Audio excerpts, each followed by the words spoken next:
is The Songbird and The Heartless.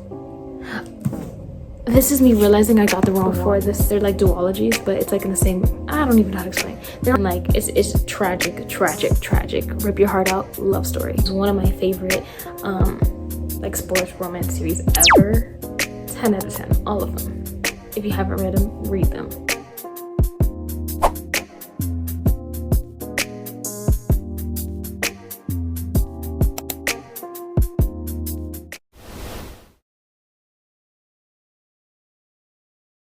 Hi, welcome back to my channel.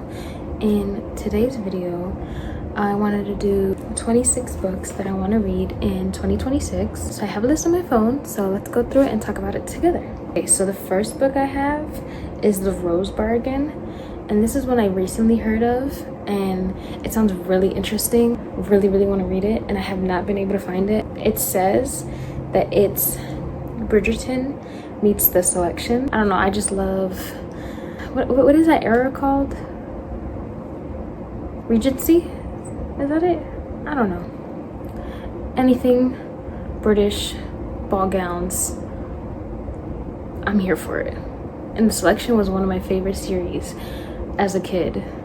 So, and then this is like the fairy version. I had seen Larry Reed's talking about it, and it's basically like the girls like come of age, they have to make a bargain with the fairy queen to like, I guess, kind of help them into society and like find a husband or whatever.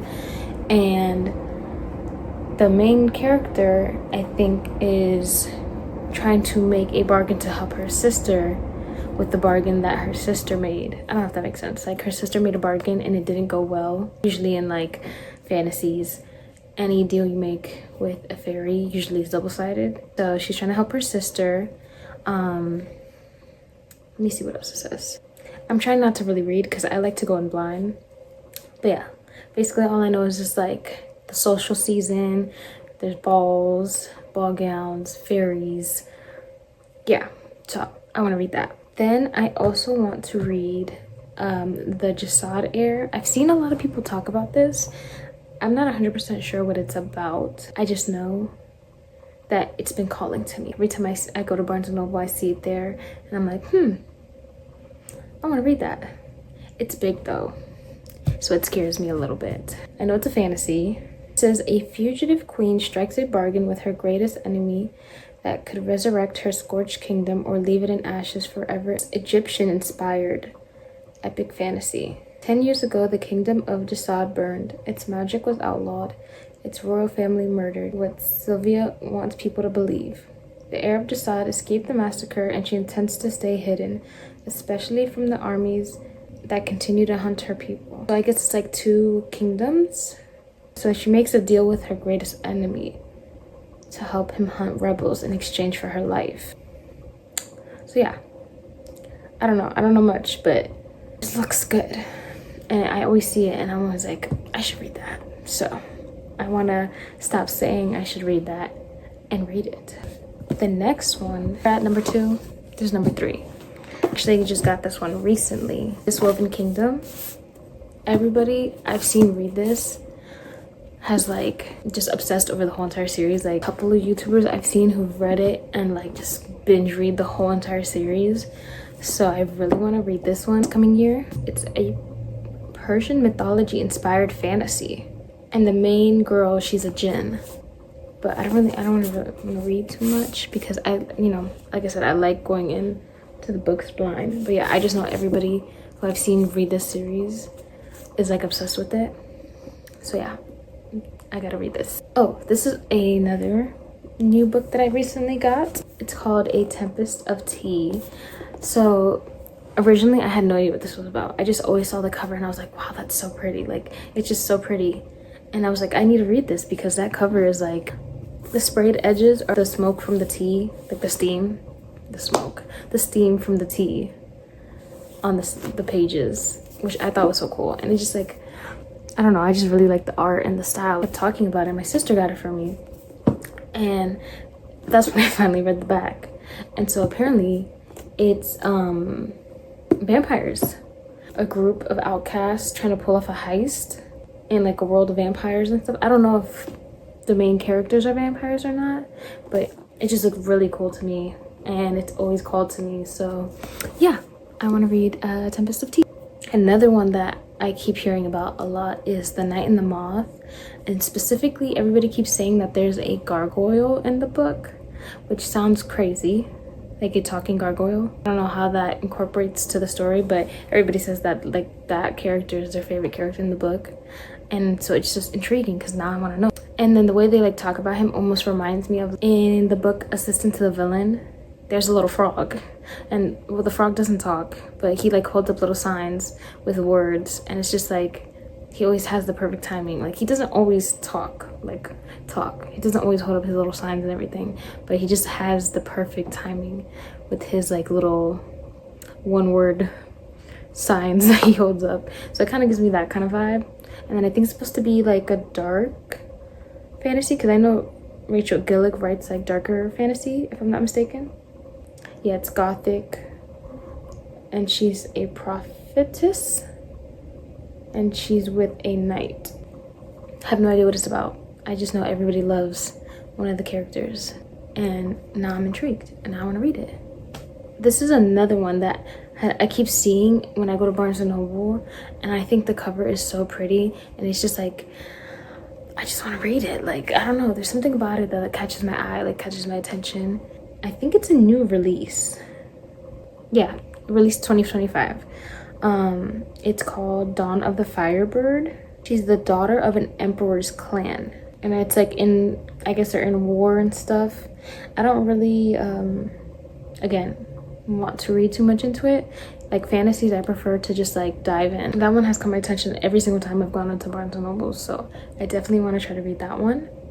Another one, this is like completely left field because most of these have been fantasy, if you haven't noticed. I want to read Pride and Prejudice. I know that's like more of a classic nonfiction literature kind of vibe, but I want to slowly like start reading the classics, and I also want to watch the movie. I've never seen the movie, and everybody loves the movie, so I really want to read the book and like, you know, try to expand my horizons. So yes, Pride and Prejudice, that is something out of my comfort zone that I want to try to read. This is another one. See, I'm a sucker for a good cover. Like if it is a cute cover, I will want to read it. Unfortunately, I do judge books by their covers. I'm not gonna lie. I will still read a book with a not pretty cover, but it just, you know, if it catches my eye, it catches my eye. And this one is one that has also caught my eye multiple times, and it's called Wings of Starlight, and it's like inspired, I think. It's a young adult book, but it's inspired by like Pixie Hollow and like Tinkerbell, which I love those movies as a kid. And also they used to have like little chapter books, and I love those too. So I feel like I would really like this if it has that same kind of vibe, because I think she is a fairy. Like in the cover, it's a fairy, so, and it literally looks like that same kind of vibe. Oh, it's literally in Pixie Hollow. How did they get away with that? Is that not? Well, I'm gonna mind my business, but it says, centuries since a warm season fairy in Pixie Hollow has crossed into the winter woods, and while most fear the legends of monsters lurking in the frozen lands, Clarion can't help being intrigued by winter's stoic beauty. But under the watchful eyes of the current monarch and the court's seasonal ministers, Clarion has little time to dwell on daydreams, while the days to her coronation dwindle away. That is, until reports of a monster crossing from winter into spring make their way to the palace. Clarion seems defeating this threat as an opportunity to prove that she is worthy of her new role. But instead of finding a monster at the edge of winter, she finds Milori, a young guardian of the winter woods. Together they form an unlikely bond as they race to save their lands. Wait. Am I crazy, or is that, because I've seen the Tinkerbell movies. Is that not the queen's name in the Tinkerbell movies? I'm gonna look into that, but I think that's her name. Don't quote me, but yeah, I want to read that. Next is, this is a romance. We're moving out of the, no, we're not moving out of the fantasy. I've been in my fantasy era lately. Majority of these are fantasy, but this one's a romance, and it's Binding 13. I've never seen anybody say anything bad about Friday 13 or the entire series. Everybody loves it. So I really want to see like what the hype's about, especially because the books are huge. Like they're actually huge. Like I've read some big romance books, but those are huge. So I want to finally dip my toe in there and see what it's about. I know it's supposed to be like sports romance. They play rugby. I've never read a sports romance with rugby, but everybody loves it, so it must be good. But yeah, I want to read that. I don't want to read the synopsis. I'd rather just not know. I just want to read it. I'm trusting everybody's opinions. Next is The Songbird and the Heartless. This is me realizing I got the wrong one. I'm sick. I'm actually so sick. I meant to get The Songbird and the Heart of Stone. Yesterday was their sale, Barnes & Noble sale. They had like 25% off everything. I got the wrong book. This is not the first one. Oh, that's sickening. Well, anyway, The Songbird and the Heart of Stone. Not this one. This is the second one. I read, what is the first one called? Hold on. The Serpent and the Wings of Night. I read The Serpent and the Wings of Night. I read the novella Six Scorched Roses and The Ashes and the Star-Cursed King all within this year, and I loved them. They were so good. Like I think about them all the time. Recently, I've been thinking about it more lately because I kind of took a break since I literally read all three of those back to back, like literally back to back on my Kindle. Did not take a break. I was obsessed. So I took a little break. There's another novella before this. They're like duologies, but it's like in the same, I don't even know how to explain. They're all in the same world, but the first two are focused on two different characters, and then this one is focused on the guy's best friend from the first duology. I wanted to take a break so that when I got back into it, like I was fully ready and into it. So yeah, I'll probably read the novella on my Kindle again, and then now I have to get the correct book, but I really do want to read that like soon. It's just been on my mind, like the series as a whole. If you don't know what it's about, the first one is The Serpent and the Wings of Night, and it's basically, oh, what was her name? Sorry, it's been a while. What was her name? Aurea. She is the main character in the first book, and she is a human in a world of vampires. And her father is he's the Nightborn King, the vampire king. So she's been raised by a vampire. She's surrounded by vampires, so she's learning how to survive in this world. And then this trial comes up, and basically whoever wins the trial gets like granted a wish. So she wants to try to get a wish to be able to live in this world, but she's competing with other vampires. There's no other humans in this trial. She's the only human. It's her like kind of trying to work through these trials while not being able to trust anybody, but they're like stuck all in the same area together. And then also in the book, I can't remember the goddess's name, but the goddess is the one who creates the trial and all the trials in said environment. So it's like unpredictable. It's insane, like literally insane. And she ends up finding like a little group that she could stick with, but she also doesn't trust them. So it's a whole thing, but it's really, really good. If you have not read it, you really should. So yeah, I need to read that immediately. In the universe, there's different types of vampires. So her dad is the Nightborn one. So the first two are the Nightborn. And then in this one, what is he? I'm trying not to spoil this for myself. He's a different type of vampire though. I know that. I just can't remember what they're all called. But there's like, I think there's 4 different types of vampires. Let me just look it up. Let me literally just look it up. This one is House of Shadow. And then the most recent book, book 5, it just came out this year, is Bloodborne Vampires. So I want to be able to read this so that I can be ready for that, because I'm assuming it's gonna be another duology too. Oh, next, this one I'm excited for is Accomplice to the Villain. The first one I love, like that one was a 5 stars for me, like not even 5 stars, 6 star. It was like funny. Their relationship is just hilarious to me. Like the little frog, what's his name, Kingsley, love him. He's hilarious. They're like banter, and the way she just like, she word vomits. Yes, she's a word vomiter, and it's just so funny because he's just so like quiet and like serious, and two completely different vibes. But absolutely love the first one. If you don't know what the first one's about, it is about Evie and the villain, which I'm not gonna say his name. You learn his name eventually in the book. But Evie's father is sick, the one who works to take care of her father and her little sister, and she just loses her job, so she's looking for a job when she runs into the villain, and he ends up hiring her as like the secretary. So that's like where the series starts off. This one is the 3rd book in the series. The second one I still liked. That was like 4 stars. I didn't like it as much as the first one, but it kind of felt like it was setting up for like the plot for this book, I'm assuming.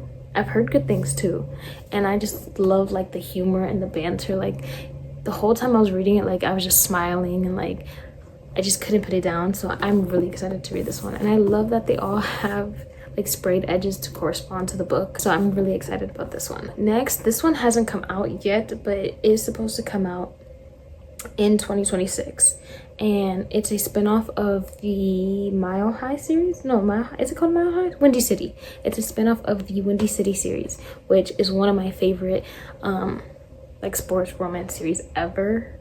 10 out of 10, all of them. If you haven't read them, read them. They're not all the same sport. The first one is hockey.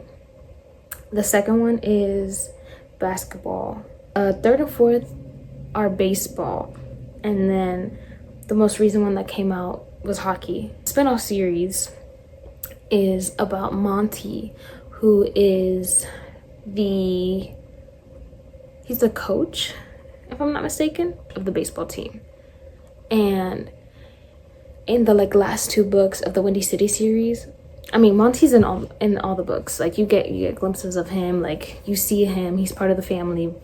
But in like the last 2 books, you really like get glimpses of him like interacting with who his love story is gonna be with. She is the first female to be hired, and they're working together, but they bump heads a lot, and you see them bump heads a lot in the like last 2 books. So like it's been very anticipated, their book. So I'm really, really excited about that one because I love all of the books in the Windy City series, and can't wait. So excited. Ooh, next, this one I've been actually eyeing for like at least like 2 years now, and it is A Study in Drowning. And I finally got the book like this past weekend because my sister had gotten me the most recent one that came out, which is I actually have it up here, I think. Am I losing my mind? It's an archive of romance telling the story from A Study of Drowning, being told through like letters and photos, and like it's so pretty. And I originally didn't know that it was a part of this story, even though I already wanted to read this, but I just thought it was so pretty that it had all the pictures and like the artwork. And so she got it for me, and then I found out that you had to read this first, so then I got the book so that I can read it first. I think it's supposed to be like a darker academic setting. It says, Effie has always believed in fairy tales. Even though crumbling under the pressure of her first term at college, she can't seem to tell the difference between fact and fiction. Taken by chance and maybe fate to her favorite author's estate, she stumbled upon Preston, I don't know how to say that, I'm not gonna butcher it, a scholar from the Literature College, determined to find evidence that the late author was a fraud. Because Hyacinth, perched on the very edge of a wrathful ocean, holds dark secrets, the likes of which both Effie and Preston thought only existed in the pages of books. The house and the truth might just ruin them both. I mean, like, it's about books, it's college, dark academia. I've actually never read a dark academic book or dark fantasy or like anything like that, dark gothic. So I want to see like if I would like them. So that's why I have this and like The Night and the Moth, and you know, I'm gonna broaden my horizons, try something different. So yeah, this is Out on a Limb. That is a romance book, and I also have seen a lot of people really love this book. It is accidental pregnancy. She has a limb difference, and then he also does too. Leg is amputated. Everybody says that it's such a good story, like it's such a good romance. It has really good ratings, so I want to read that. I want to continue the Natural series. I read the first book this year, and I basically almost read the whole book in one night. It's basically like Criminal Minds, but like teenagers. So it's like a group of 5 kids, I think, and they all have like some type of natural like ability. Like the main girl, she is a profiler, so just by like looking at somebody, she can tell like what they've done, where they've been, what job they work, like basically their whole life story, just by being able to like nitpick little things about them and what they're wearing and like stuff like that. There's a girl that's like good with numbers, all types of things. So they're basically solving like cold cases, and also you're like learning about like their trauma and their past that led them to become like that. The first book was so good, so I want to continue and read the second book, which is Killer Instinct. So yeah, I want to continue that series this year. I also want to read Legendborn, which is another young adult fantasy series, if I'm not mistaken. It's a contemporary fantasy, and it's inspired by King Arthur, and I hear everybody loves it, like loves it. So I really want to try to read that. It looks really interesting. I'm more onto the dark fantasy vibe. I want to read One Dark Window. I wanted to read it this year, but I just didn't have the book, didn't get around to it. The magic system, I think, is based on like cards, like tarot cards or something. That's all I know. Everybody says it's like a really interesting, like new magic system that hasn't been like done or seen, which I've never seen anything like that. So I'm definitely excited to try to read that. Another one is Caraval. I recently, like really off topic, I recently reread Heartless by Stephanie Meyer. I think that's how you pronounce it. Stephanie Meyer, correct me if I'm wrong. But Heartless, love it. Lunar Chronicles series, and Heartless is all like not retellings, they're like inspired by fairy tales. So in Heartless, it is based off of the Queen of Hearts and like how the main girl becomes the Queen of Hearts, and like it's tragic, rip your heart out love story, but fantasy. Also in that like the Regency era with the balls and the dresses and the king and all that. So yeah, love that. And I've been wanting to try to find something that gives that kind of vibe, and everybody says the closest thing to that is Once Upon a Broken Heart, which ties into Caraval. So I want to start going into this universe to try to see if it gives me like that same feeling that reading Heartless does. You kind of know what it's about. So it's about 2 sisters, and I think there's a once in a year performance. The audience participates in the show, and it's like I think her sister gets kidnapped. It's almost like a carnival, like a magical carnival, but like twisted in a way. So yeah, everybody says they like this one. Definitely want to read this. Next is something I really wanted to read this year, like this fall, and I did not get the chance to read, which is If It Makes You Happy. I see a lot of people compare it to the Gilmore Girls, which I literally rewatch every single fall. So I really wanted to read it, and I did not get the chance to read it. So I'm gonna try to read it this year, like this fall. It's set in 1997, and it says a slow burn romance in a small town. Everybody says that it gives like Luke and Lorelai. I'm here for it. I don't want to know anything else. Just sign me up. Next fall. This is another one that catches my eye literally every single time I go to Barnes & Noble. I always pick this book up because it is so pretty. Like the cover, the sprayed edges, like And then it also, like, when I read the synopsis or like the blurb on the back, it gave me kind of the same vibe of Assistant to the Villain because of like the humor, because it's like a dark setting but like funny, if I'm correct. I don't know, but that's what it seems like. It's called For Whom the Bell Tolls, and I think this is a new one. Yeah, released in 2025. When I looked at the blurb, I think she's the front desk lady for hell, and the desk, like the desk she's sitting at, is called Help, but like spelled with 2 L's. I feel like it's gonna give like funny fantasy in a dark setting. So besides that, the cover is very pretty. It seems like it's gonna be like funny, so I want to read it. This is another fantasy. Like I'm telling you, I'm in my fantasy era right now. This one is called The Second Death of Locke, and I have seen everybody talk about this. I think the girl is a knight. I don't really want to read too much into it, but yeah, I think she's a knight, which is so cool. I've never seen a girl as a knight, and everybody says it is amazing and heartbreaking. So yeah, I want to read that. I also want to read My Friends by Frederick Bachman. I've heard great things about his books, specifically the Beartown series, and he came out with My Friends this year and everybody loved it, and this is a standalone, so I feel like that's a great opportunity for me to like try out his writing, see how I like it, because this is more I think like literature kind of vibes, which I haven't really read a lot of, so I definitely want to try to read it. Don't be surprised, it's another fantasy. It is Phantasma. Also, I think a lot of people say it's also kind of the same vibe as Caraval, but like I think it's adult and dark vibes, dark fantasy vibes, and it's like a game. Yeah, it's a game and the winner gets a wish.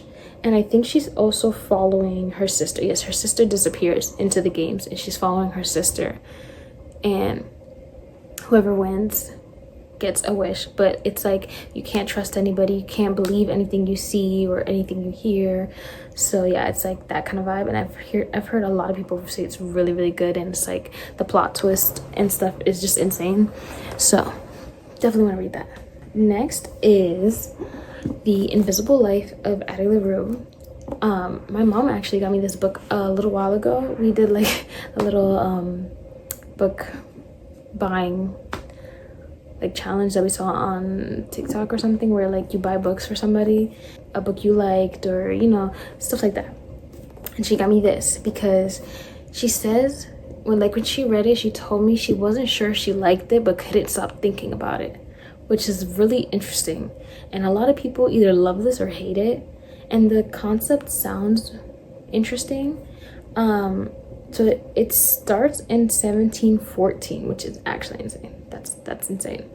But she basically, I think, I can't find like the blurb, but I think she makes a deal with the devil. It's forever, but nobody ever remembers her. So nobody she meets ever actually like remembers her. So like it's about her going through her life, like I guess not being able to hold a connection with anybody because they all forget her. So it sounds really good. It's supposed to be like really thought-provoking and like heartfelt, heartbreaking kind of vibe. Next is The Wall of Winnipeg and Me by Mariana Zapata. My mom has read like I think all her books and loves them, and she keeps telling me to read one of her books, and I remember her telling me that I would like this one, so I finally want to read one of her books, and I feel like that's a good place to start. I don't know, I know that some of them are interconnected. I'm not really sure. If you think I should read another one instead first, please let me know. But I definitely want to read one of her books because I heard oh, it's a romance if I didn't say, but she does like slow burn, and I like a good slow burn. I don't need to rush into nothing, so I like slow burns. And everybody says she's like the queen of slow burn romances. So yeah, I definitely want to read one. The last book that I want to read is Gilded by Marissa Mayer. She is an auto-buy author for me. I love the Lunar Chronicle series. I literally reread it all the time. I just reread it this year. I listened to all of them on audiobook. Still love them. That was my favorite series as a kid. Like, I reread it religiously, and I want to get into the rest of her series that she has. I know she has a few, so I definitely want to read those because I loved that series. I loved Heartless, all the Lunar Chronicle books. So yeah, I definitely want to read Gilded. I think it's also like in that fairy tale kind of vibe, like a retelling. I don't know what retelling, but it says she returns to the fairy tale world with this haunting tale. That's all I need to know. I am sad. I will read it. But yeah, those are all the 26 books that I want to read in 2026. So yeah, thank you for listening to me yap, sitting here with me chit-chatting, and I will see you in my next video.